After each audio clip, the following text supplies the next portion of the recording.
Are you catching the bug to buy your first home? Are you sick of paying rent every month instead of having that money go towards something that would benefit you in the long term?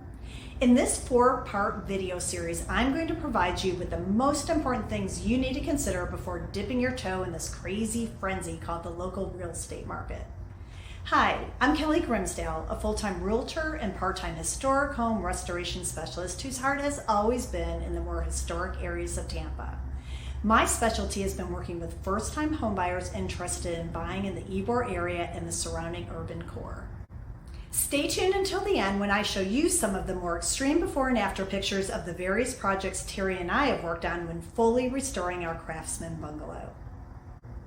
Now let's get down to business. From everything I've read, it appears that this crazy real estate market is here to stay, at least for a while. It looks like prices will continue to increase, although possibly at a slower clip than we've seen over the last year. Interest rates will continue to rise slightly from where they are now, reaching into the high 5s by the end of the year, and then possibly settling out just a slight bit lower. And no, there's not going to be another real estate crash like we saw back in the late 2000s.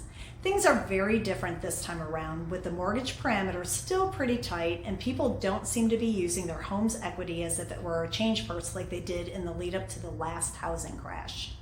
With Tampa being one of the top places in the U.S. where people are migrating to, the Tampa Bay Economic Development Council forecasts Tampa will continue to grow by another 7 to 8% by 2026, which will cause demand to remain high. So no, the market is not slowing down in the foreseeable future. My advice to you is go for it. If you think you are ready to buy your first home, you can still make it happen even in the current market. But there are things that you need to do and keep in mind.